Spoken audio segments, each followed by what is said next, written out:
Bonjour et bienvenue dans l'épisode 38 de Symfony 2. Alors aujourd'hui, on va voir comment utiliser l'extension Sluggable. Alors je précise que ce tutoriel est une suite du 37, dans l'épisode 37, où on a pu installer les extensions Doctrine et pour laquelle on avait vu tout simplement l'extension Timestampable. Voilà. Alors, aujourd'hui, comme je disais, on va voir le Sluggable. Le Sluggable va vous permettre de, petite démonstration, quand on clique sur mention légale, on va avoir ici le petit titre, mais on va voir que l'URL est pas super joli, dans le sens où on a page et là on a un 2. Alors moi ce que j'aimerais bien faire, c'est, dans un premier temps, faire page et après on va mettre mention up-légal par exemple. Donc ce serait un peu plus joli et du moins ça permettrait que lorsqu'on copie l'URL dans un mail à quelqu'un, hop on lui envoie l'URL, il puisse savoir que au moins ça traite les mentions légales, que c'est une page qui traite les mentions légales de tel site. Donc c'est un peu plus joli qu'un simple page 2. Voilà. Dans un deuxième temps, c'est également bienvenu pour le référencement. Donc ce qui n'est pas négligeable. Alors vous allez voir qu'avec l'extension Doctrine, vous allez voir que c'est beaucoup plus simple de faire un slug et que ça prend quelques minutes seulement. Alors je vous propose de commencer, donc d'ouvrir votre projet et de vous rendre dans le bundle page, puisque c'est dans celui-ci qu'on va travailler.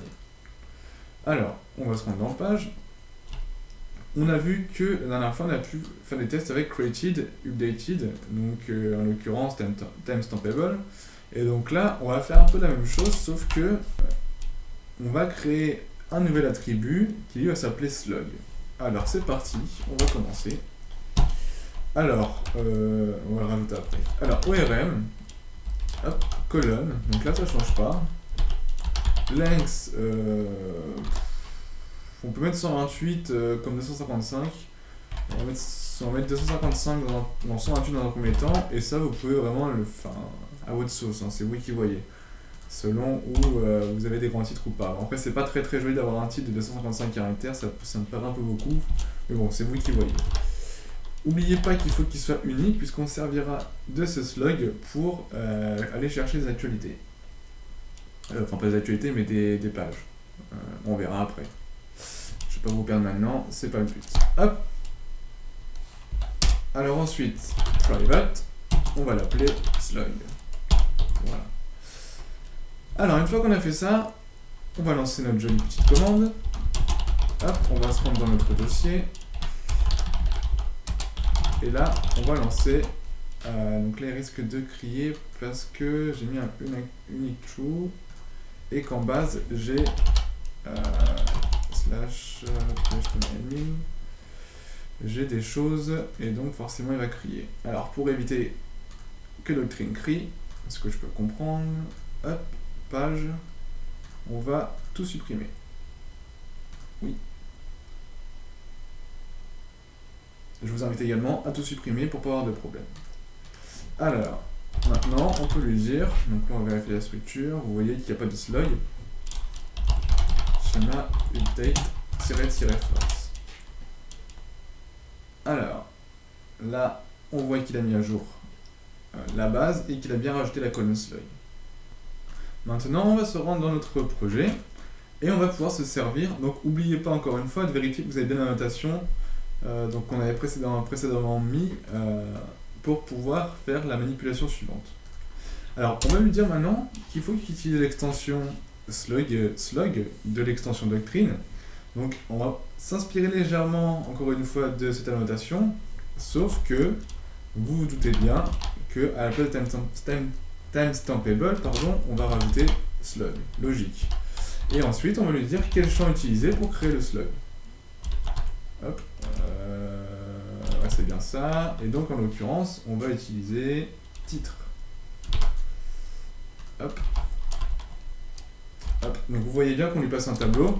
Et donc je vous ferai après une démonstration pour vous montrer comment on fait pour passer plusieurs paramètres pour créer un slug. Alors une fois qu'on a fait ça, on va pouvoir se lancer. Alors, on vérifie qu'il n'y a pas de problème, donc là on va crier, on va se mettre dans l'administration, admin, et on va créer 2 nouvelles pages. Alors, c'était Benjamin, et le mot de passe, ça devait être ça. Voilà. Alors, dans page, on va créer une nouvelle page, on va prendre du lorem ipsum. Hop. Hop, génère-moi du lorem. Hop. Voilà. Hop. On va créer un petit titre assez sympa ici, histoire de...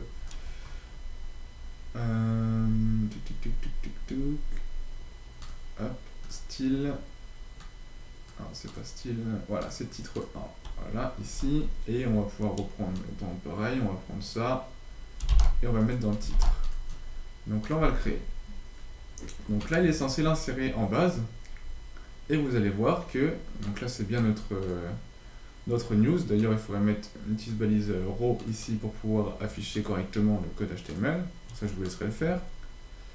On voit qu'il nous a bien ajouté notre slug en fonction du titre et qu'il a bien ajouté à la place des espaces des petits tirets.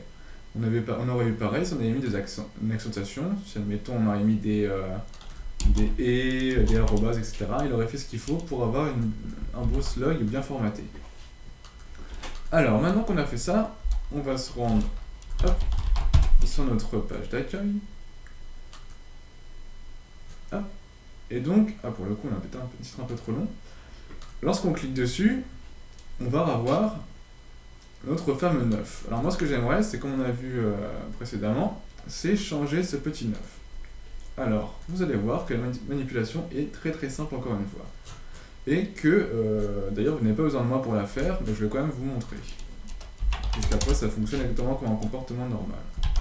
Hop, je vais juste récupérer ça, sauf qu'à la place de get contenu, j'ai marqué get slug. Returns, donc c'est un string. Donc get slug. Et ici, ça retourne le slug. Voilà. Alors, on va se rendre dans le fameux footer,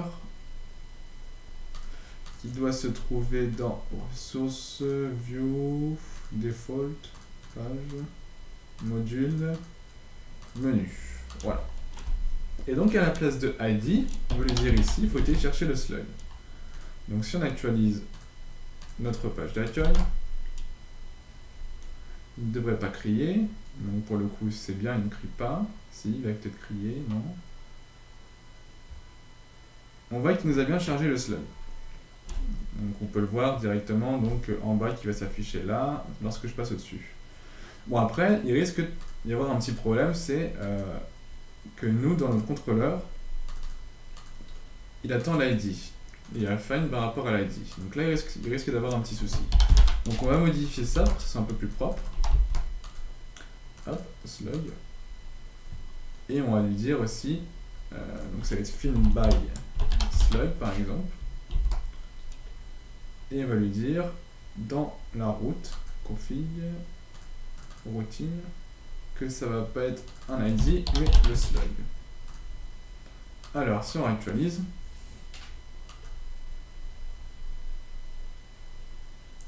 hein, alors là, il va crier parce que j'ai oublié de modifier.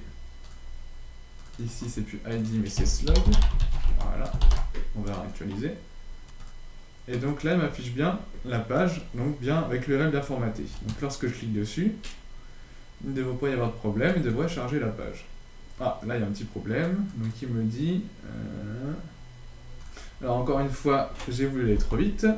Donc là, il attend de pouvoir lire en fait le titre. Sauf que là, si je fais ça, je retourne un énorme tableau d'objets. Donc moi, ce que je veux, c'est faire un fan one by slug, et là, ça devrait fonctionner. Si j'actualise, on voit que ça fonctionne bien. Donc, pour le coup, on a bien notre URL bien formaté, avec notre titre bien formaté également. Et là, pour le coup, ça fonctionne bien. Donc, on a vu que c'était vraiment très très simple de mettre en place le slug, donc on va faire un petit rappel avant de passer à l'étape supérieure. Alors, on va se rendre ici. Donc, ce qu'il faut faire, c'est rajouter un attribut. Donc, moi, je l'ai appelé slug, mais vous pouvez vraiment l'appeler comme vous voulez. Hein. C'est vraiment à titre indicatif. Donc, moi, je trouve que slug, c'est plutôt pas mal. Ça veut bien dire ce que ça veut dire. Ensuite, on lui rajoute... on lui associe plutôt un attribut, donc à quoi le slug va faire référence. Donc en l'occurrence, nous, ça fait référence au titre. Donc si ici vous aviez Toto, ici on aurait mis Toto, hein. Ça va de soi. Donc je remets comme c'était. Voilà. Hop. Et donc on veut bien avoir un unique à true pour ne pas avoir de problème de slug, puisqu'on fait un find one by, donc s'il y en a plusieurs, ça risque de poser problème. Pardon.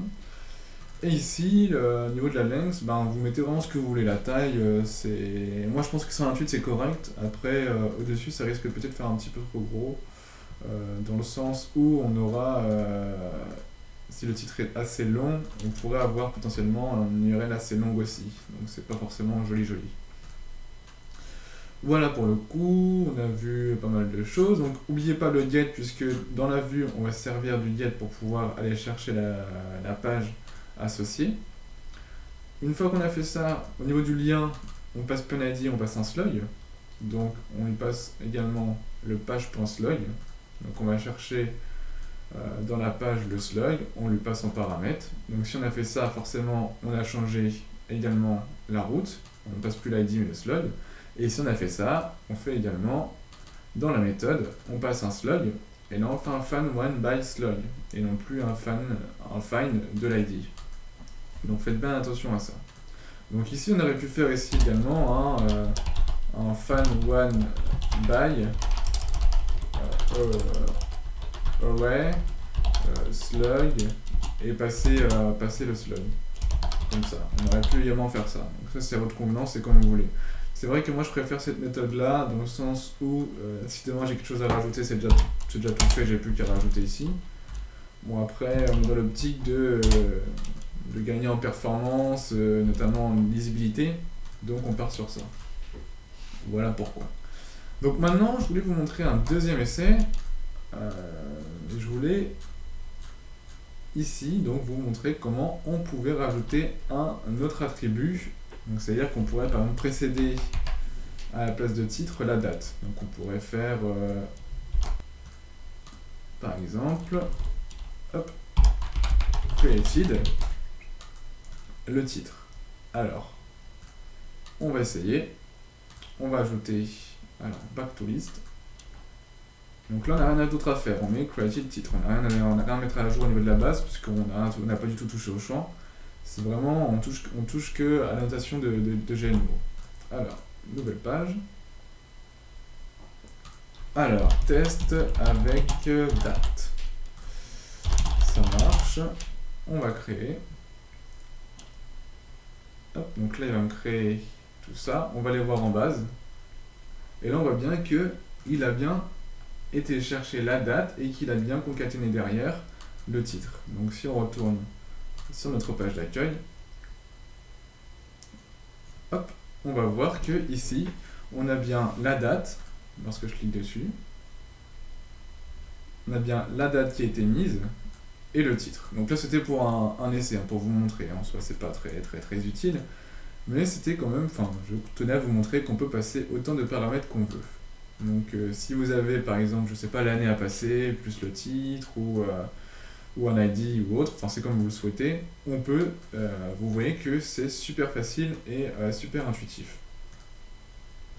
Le fait qu'on ait fait le changement de created et titre, ça n'empêche rien aussi que les anciens slugs vont fonctionner. Donc si demain vous changez la manière de slugger vos articles ou vos pages, vous ne vous souciez pas de savoir si ça va encore fonctionner les nouveaux liens, ça fonctionnera forcément puisqu'on va directement chercher dans slug. Donc après on va pas analyser à l'intérieur du slug, on va juste comparer ce qu'il contient au niveau du find one by. Donc voilà, donc j'espère que ce tutoriel vous a plu, que l'extension vous a également plu, que vous y trouverez une utilité, puisque je vois quand même beaucoup de gens sur les forums qui essaient de créer des services slug, donc c'est un peu inutile puisque l'extension Doctrine le fait très bien, et pour le coup ça vaut vraiment pas la peine de s'embêter à redévelopper l'existant. Voilà.